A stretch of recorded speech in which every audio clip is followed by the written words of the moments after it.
You were never meant to have anything. My mother's voice sliced through the oak-paneled room, her tone dripping with a mixture of triumph and disdain. My brother smirked, leaning back in his chair as though $25 million was nothing more than pocket change. The other relatives shifted uncomfortably, their eyes darting toward me and then quickly away, as if my shame was contagious. I sat frozen, my palms pressed into my lap so hard the nails dug crescents into my skin.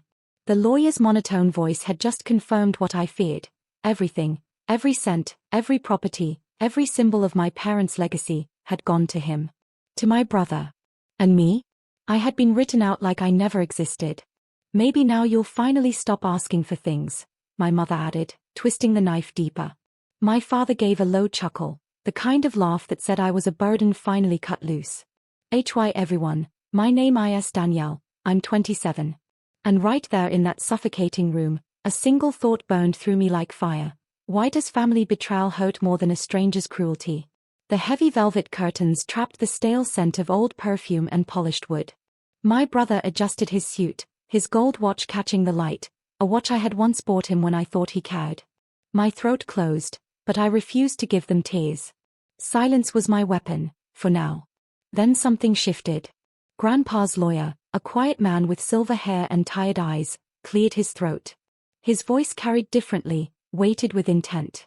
Before we conclude, he said, pulling out an envelope from a separate folder, your grandfather left a private clause, one meant only for Danielle. The room erupted. My mother's chair screeched back, her face contorting into panic.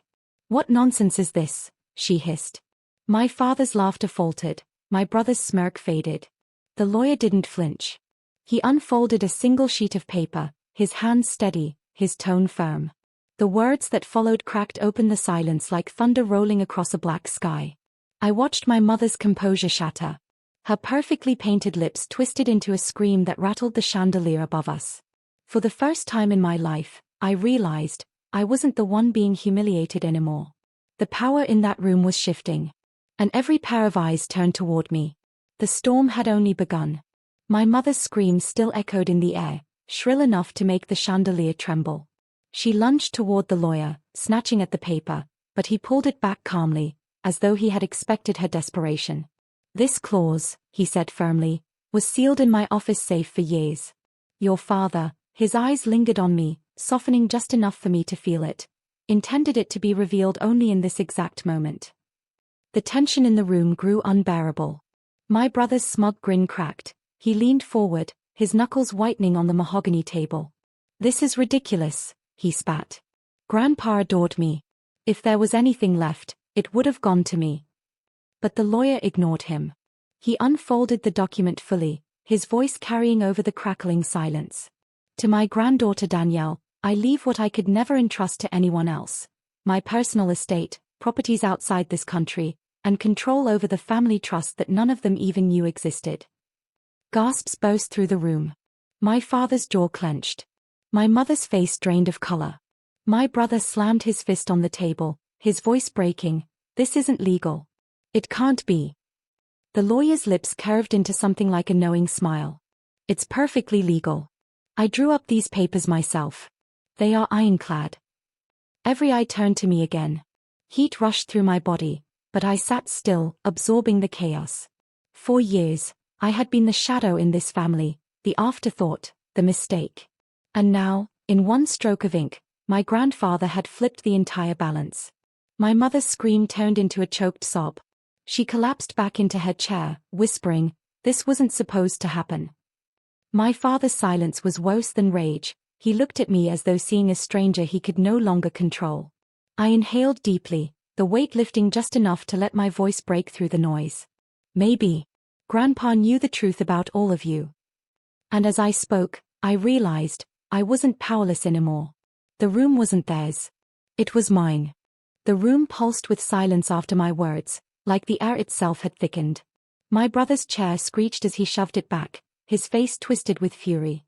"You think you deserve this," he snapped, pointing at me as if I were a criminal. "You've done nothing for this family. Nothing."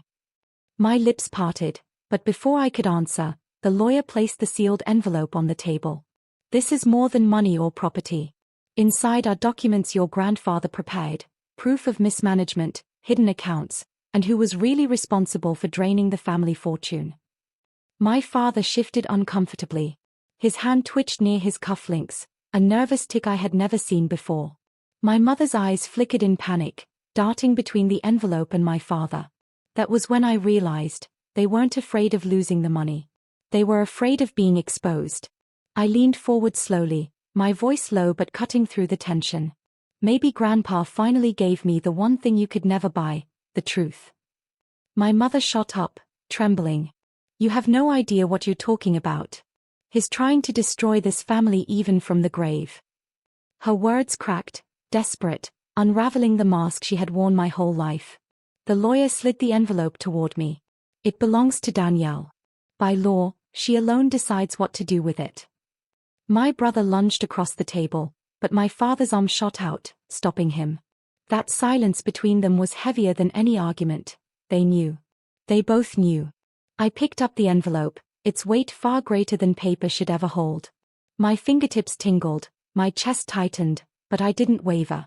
I looked each of them in the eye, one by one, the brother who sneered, the mother who mocked, the father who dismissed me. And then I smiled. Just slightly. Because for the first time, they were the ones who looked small. And I was the storm they never saw coming. My fingers traced the edge of the envelope, its seal still unbroken. The weight of their stares pressed down on me, but for once, I didn't feel crushed by it, I felt lifted. Every breath they took was shallow, waiting for me to open what my grandfather had left.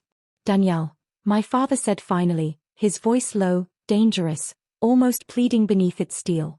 Be reasonable. Don't let some old man's paranoia drive this family apart. Whatever's in there, it won't change the truth. I tilted my head, my voice steady. Whose truth, Dad? Yours, or his? The lawyer gave me a subtle nod, as if reminding me this moment was mine to command. I broke the seal slowly, the tearing sound echoing like thunder in the suffocating silence. My mother whimpered, clutching my brother's arm as if bracing for impact. Inside were stacks of papers, meticulously signed and dated.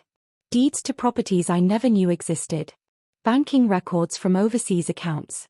Letters, written in my grandfather's sharp, deliberate handwriting. The lawyer read the first aloud. To Danielle, the only one I could trust. I've watched the way they treated you, discarded you, diminished you. What they never knew is that I built a fortune beyond the family's reach. It belongs to you now, because you are the only one with integrity strong enough to carry it. My mother gasped, her face pale, her lips trembling. My brother muttered curses under his breath, shaking his head violently. My father stood rigid, jaw locked, eyes burning with unspoken rage. The words sank into me like fire and balm all at once. 4 years, they told me I was worthless, that I didn't belong. Yet here was proof that someone had seen me, truly seen me, all along. I lifted my gaze, meeting their eyes one by one. It looks like Grandpa's truth was bigger than all your lies. And in that moment, I swore I could almost hear his laughter, soft, proud, echoing in the silence they could no longer control. The room felt like it had split open. My brother shot up from his chair, veins straining against his neck. This is fraud. He's senile, he was manipulated, there's no way this holds up in court. His voice cracked under the weight of panic, betraying the fear in his chest. The lawyer didn't flinch. Your grandfather was of sound mind when these documents were signed. They are notarized, witnessed, and secured by my firm. They are airtight. My father's hand slammed against the table, the wood vibrating under the force. We built this family name. We earned every dollar. And you, his eyes cut into me, sharp and venomous. You think you can waltz in and take what you never deserved. I felt my lips curve, not into a smile, but something colder. Funny, I whispered. That's exactly what you told me my whole life. My mother broke then, her polished mask crumbling into frantic desperation. She reached across the table, her manicured nails digging into the documents as if clawing back her power. Danielle, please. We can fix this. Split it. Share it. Don't ruin us. Her words stung, not because of sincerity, but because for the first time she spoke as if I mattered. And yet, I knew it wasn't me she cared for, it was the empire slipping through her fingers. I gathered the documents, stacking them neatly, my movements slow, deliberate, untouchable. You ruined yourselves, I said. Grandpa just made sure I wouldn't drown with you. The lawyer closed his folder, his voice final. This concludes the will reading. Danielle, arrangements will be made for the transfer immediately. The scraping of chairs filled the room as relatives whispered, eyes darting like moths to a flame. My brother stormed out, slamming the door so hard the chandelier rattled again. My mother sobbed into her hands. My father stayed rooted in place, his silence more violent than any outburst. I rose to my feet, clutching the envelope to my chest. For the first time, the air around me didn't feel suffocating. It felt electric. Because they had written me off. And now, I was rewriting everything. I stepped into the hallway, the heavy wooden door clicking shut behind me. For a moment, I just stood there, the hush of the mansion pressing against my ears. My chest rose and fell, my heart steady now, not frantic, not broken. Steady. Behind the door, I could still hear muffled voices, my mother's sobs, my father's low growl, my brother's rage boiling over. For once, it wasn't my name echoing in disgrace. It was theirs. I walked down the corridor lined with portraits of ancestors, their painted eyes following me. Generations of wealth, power, pride. They had always made me feel like I was a stain on that legacy. But now, I was the continuation Grandpa chose. The lawyer caught up to me, his footsteps quick but controlled. Danielle, he said, lowering his voice. There's more than what we revealed in there. Your grandfather prepared a second set of instructions, private. He wanted you to decide when, or if, to share them. A chill ran through me. What kind of instructions? He handed me a small black leather notebook, worn but carefully preserved. Answers to questions you didn't even know to ask. Proof. Protection. And a path forward. I cradled it, my throat tightening. This wasn't just money. It was his final conversation with me, from beyond the grave. From down the hall, the door slammed open. My brother stormed out, his face red, his tie loosened. You think this is over? He spat, standing only a few feet away. His voice shook with fury. I'll drag you through every court, every headline. You won't last a day with what you've been given. I didn't flinch. I opened the notebook slightly, catching a glimpse of Grandpa's handwriting. My brother's threat seemed small compared to the weight of those words. Maybe, I said quietly, but the difference is, I've got nothing left to lose. And you? You're about to lose everything. For the first time, I saw fear flicker in his eyes. Real fear. And I realized, I wasn't just surviving this war. I was stepping into command. My brother's glare lingered, sharp enough to cut, but beneath it I saw the cracks forming. His fists clenched, his jaw trembled, and when he finally turned away, his footsteps echoed like retreat. For the first time in years, he wasn't the one walking out victorious. The lawyer touched my arm gently. Danielle, I'd advise caution. With what you now hold, they'll come after you, not just with anger, but with strategy. I nodded, though inside I felt a strange calm, almost like a clarity I'd been waiting for all my life. The notebook pulsed in my hand as though alive. Later, in the privacy of my apartment, I opened it fully. Grandpa's handwriting sprawled across the first page, steady and deliberate. If you're reading this, it means the truth has finally been forced into the light. They will rage, they will scheme, but you must remember, power is never about possession. It is about choice. I turned the pages, each one filled with names, accounts, timelines, evidence of decades of quiet manipulation by my father and brother. Hidden debts, shady transfers, scandals buried under layers of influence. Proof that their empire wasn't built on strength, but on deception. My breath hitched. It wasn't just inheritance Grandpa left me, it was the weapon to dismantle everything they had built. A vibration buzzed against the table. My phone lit up, Mom calling. Then again. Then my father's number. Then my brother's. Each ignored call stacked like bricks building a wall between us. Finally, a message appeared. If you expose us, you'll regret it. Walk away while you still can. I stared at the words, and instead of fear, I felt fire.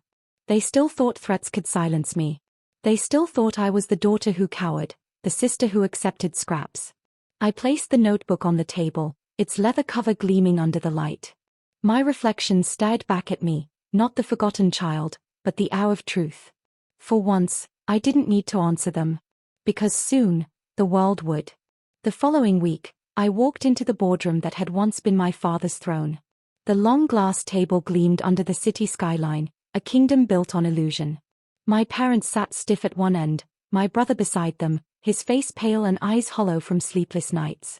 Across from them, reporters, auditors, and partners waited, their pens poised, their cameras ready. I placed Grandpa's notebook gently on the table. My voice was steady, calm, measured. For years, I was told I didn't deserve anything. That I was nothing. But the truth, I opened the notebook, spreading out the evidence for all to see, was never theirs to control. The silence cracked when the auditors leaned forward, examining documents.